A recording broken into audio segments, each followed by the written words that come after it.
आज जो हमने चीज़ पढ़नी है उसका नाम है loudness of sound. Loudness of sound यानी कि लाउडनेस जो कि आवाज़ की एक खासियत है जिसके बारे में मैं लिख सकता हूँ कि it is the characteristic of sound in which we can differentiate between louder and fainter sound. यानी कि ये साउंड की वो खासियत है जिसके अंदर हम फ़र्क कर सकते हैं एक ऊंची और धीमी आवाज़ के दरमियान। जैसे कि अगर आप इस एनिमेशन जो कि fed.colorado.edu की वेबसाइट से मैंने उठाई है, इसमें अगर आप पहले आवाज़ अभी सुने और अब इसके थोड़ी देर के बाद अगर हम सुने, अब जो आवाज़ आप सुने, तो जो पहले आवाज़ आपने सुनी थी वो थी आपके पास हल्की, यानी आप कह लें धीमी, जबकि ये वाली जो थी वो क्या थी, ऊंची। तो ये जो फ़र्क आपने किया फेंटर यानी धीमी और लाउडर यानी ऊंची आवाज़ के दरमियान, इसको लाउडनेस ऑफ साउंड कहते हैं। अब फर्ज करें हमारे पास एक आवाज़ है जो कि आपके सामने, मैंने एक तस्वीर है, यहाँ पर ये कोई चीज़ है जो कि आवाज़ पैदा कर रही है और आवाज़ यहाँ से इस पॉइंट से इस पॉइंट तक जा रही है। और हमें ये बात पता है कि जो आवाज़ है वो वेव है, और वेव की फॉर्म में जब वो ट्रेवल करती है तो वो जो वेव होती है वो बेसिकली लॉन्गिट्यूडनल वेव होती है, यानी वो लॉन्गिट्यूडनल वेव की तरह वो आगे ट्रेवल करती है। वेव हम किसे कहते हैं कि एक पॉइंट से दूसरे पॉइंट तक एनर्जी जब ट्रांसफर होती है तो वो in the form of wave होती है। जबकि लॉन्गिट्यूडनल वेव की अगर हम बात करें तो ये जो लॉन्गिट्यूडनल वेव होती है इसके अंदर जो प्रोपिगेशन ऑफ वेव है वो parallel to the motion of particle होती है। यानी कि मैं ये कह रहा हूँ कि जिस डायरेक्शन में वेव प्रोपिगेट कर रही है, यानी जिस तरफ वो जा रही है वो, और जो पार्टिकल की मोशन है कि पार्टिकल किस डायरेक्शन में मूव करते हैं, वो आपस में क्या होते हैं, पैरेलल होते हैं। इसी बात को हम उसी एनिमेशन से देखते हैं। अगर मैं आवाज़ सुनाऊं तो ये अगर आप देखें तो आवाज़ की जो वेव है वो यहाँ से वहाँ जा रही है, यानी ये ट्रेवल किस तरफ कर रही है, उस तरफ उस तरफ। और पार्टिकल की मोशन देखें वो भी तो यूं यूं नहीं है, यानी ये क्या है, एक दोनों एक दूसरे के क्या है, पैरेलल हैं। जिसको इधर भी मैं बता सकता हूँ कि वेव जहाँ इस तरफ रही है, जबकि जो पार्टिकल है वो भी यूं यूं करके मूव कर रहे हैं, तो ये एक दूसरे के पैरेलल हैं। पैरेलल वो लाइंस होती हैं जो आपस में कभी मिलती नहीं है, तो ये और ये अगर आप देखें तो ये कभी मिलेंगी नहीं ना, तो ये एक दूसरे के क्या है, पैरेलल हैं।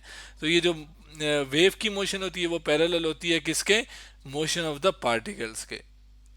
अब ये मोशन के दौरान कुछ जगह ऐसी होती है पार्टिकल्स की जहाँ पे जो पार्टिकल है वो एक दूसरे के काफ़ी करीब होते हैं, और उसको हम क्या कहते हैं, कंप्रेशन। जिसमें ये वाला जो पोर्शन हो गया या ये वाला जो पोर्शन हो गया और या ये वाला, इसमें पार्टिकल क्या है, एक दूसरे के करीब करीब है, तो ये क्या कहलाते हैं, कंप्रेशन। इसके बारे में मैं लिख सकता हूँ कि पार्टिकल्स आर क्लोजर। ठीक है, इसमें पार्टिकल्स क्या होते हैं, क्लोजर। अब अगर ये दो वो जगह जहाँ पे पार्टिकल एक दूसरे से दूर होते हैं उसको हम रेयर फ्रैक्शन कहते हैं, जैसे कि ये वाला पोर्शन या जैसे कि ये वाला पोर्शन।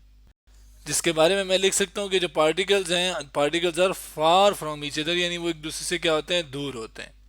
अब लाउडनेस को बेहतर समझने के लिए हम क्या करते हैं कि ये जो आवाज़ की कंप्रेशन और रेयर फ्रैक्शन है, इसको इस तरह लिखने की बजाय, इस तरह समझने की बजाय हम इसको एक दूसरी वे में, प्रॉपर जो वेव होती है उसमें कन्वर्ट करते हैं। यानी हम एनालॉजी लेते हैं, हम तशबीह देते हैं कि यार अगर जो कंप्रेशन है अगर वो ऊपर की तरफ हम ले लें और जो रेयर फ्रैक्शन है वो नीचे की तरफ हम ले लें, तो इस तरह करके एक वेव बन जाएगी। यानी कंप्रेशन और रेयर फ्रैक्शन मिलाकर एक वेव बनाते हैं, तो यानी ये आपके पास एक पूरी वेव होगी, जबकि ये अगली वेव है और जबकि ये आगे अगली वेव है।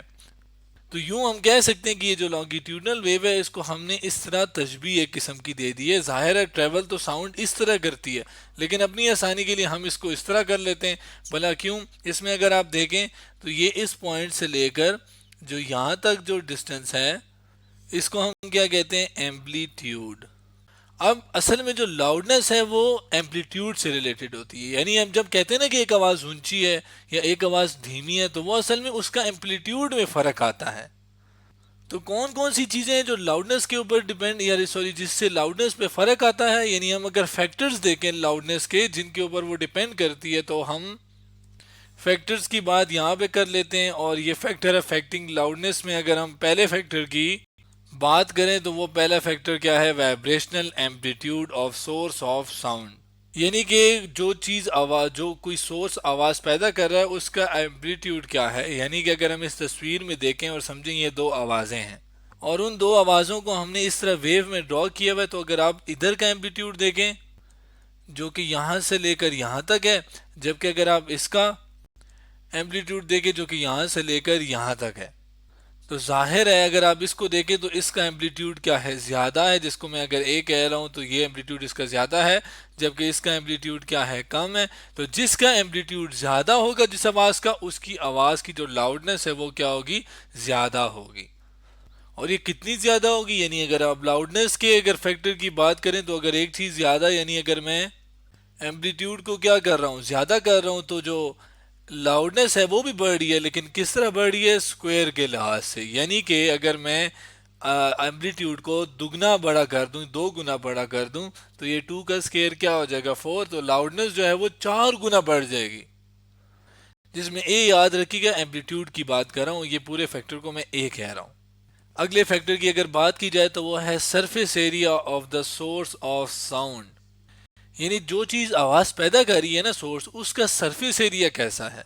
अब सरफेस एरिया से क्या मतलब है हमारा, फर्ज करिए आपके पास एक ढोल है जिसका सरफेस एरिया, यानी जो जिसके ऊपर हम मार के आवाज पैदा करते हैं, वो इतना सा है, ठीक है। सरफेस एरिया जो ऊपर आपकी, आप कह लें जो प्लेट टाइप होती है ना जगह, ये जिसके ऊपर हम मारते हैं, इसको सरफेस एरिया कह रहे हैं हम। जबकि इसके बरक्स अगर हम इस ढोल की बात करें जो कि काफ़ी बड़ा है, और जिसके एरिया की अगर मैं बात करूं तो वो काफ़ी बड़ा है, तो जाहिर है ये ज़्यादा ऊंची आवाज़ पैदा करेगा या ये, जाहिर है कौन सी आवाज़ ऊंची पैदा करेगा, ये वाला। इसका मतलब क्या हुआ कि जो लाउडनेस ऑफ साउंड है वो क्या है, डायरेक्टली प्रोपोर्शनल है सरफेस एरिया के, यानी सरफेस एरिया किसके, सोर्स ऑफ साउंड के। अगर जितना ज़्यादा सरफेस एरिया होगा, जितना ज़्यादा सरफेस एरिया होगा उतना ही ज़्यादा फिर क्या होगी, लाउडनेस होगी। अगला जो फैक्टर है वो हमारे पास है the sensitivity of air of listener.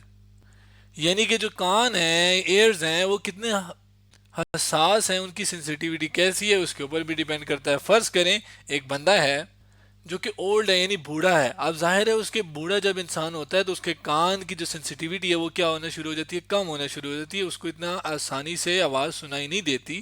तो वो क्यों होता है, क्योंकि उसकी सेंसिटिविटी जो एयर की होती है वो ख़राब हो जाती है, जिसकी वजह से अगर आप ऊंचा भी बोल रहे हो तो उसको ऊंचा सुनाई नहीं देता। यानी कि जो जो लाउडनेस ऑफ साउंड है वो सेंसिटिविटी ऑफ एयर की क्या है, डायरेक्टली प्रोपोर्शनल है। सॉरी यहाँ पे मैं कुछ और ले आया था गलती से, तो ये क्या है, डायरेक्टली प्रोपोर्शनल है। यानी कि जितनी ज़्यादा ये कान सेंसिटिव होंगे ना, तो उतनी ही ज़्यादा जाहिर है आवाज़ उसको ऊंची सुनाई देगी। अगले फैक्टर की अगर हम बात करें तो वो हमारे पास है distance from the source of sound. यानी जो चीज़ साउंड पैदा कर रही है, फर्ज करें वो है डोल यहाँ पर, तो उससे कितने फासले पर, यानी डिस्टेंस कितना है उस सोर्स से, उसके ऊपर भी डिपेंड करता है। जाहिर है अगर आप उसके करीब होंगे तो आपको आवाज़ ज़्यादा, मतलब लाउडनेस आपको ज़्यादा फील होगी, लेकिन अगर आप दूर होंगे तो जाहिर है लाउडनेस जो होगी वो कम होगी। यानी कि मैं कह सकता हूँ कि जो लाउडनेस ऑफ साउंड है वो डिस्टेंस के इनवर्सली प्रोपोर्शनल है। यानी जब फासला ज़्यादा होगा तो जो लाउडनेस ऑफ साउंड है वो कम होगी। जैसे कि हम जाहिर है दूर खड़े होंगे तो फासला ज़्यादा होगा, तो लाउडनेस ऑफ साउंड जो है वो हमें कम सुनाई देगी। जबकि अगर हम फासला कम करेंगे तो लाउडनेस जो है वो ज़्यादा सुनाई देगी। यहाँ पर नीचे एरो का मतलब कम होना, ज़्यादा ऊपर एरो का मतलब ज़्यादा होना। अब ये 4 फैक्टर्स थे जो कि हमने लाउडनेस के देखे कि लाउडनेस इन 4 फैक्टर्स के ऊपर डिपेंड करती है।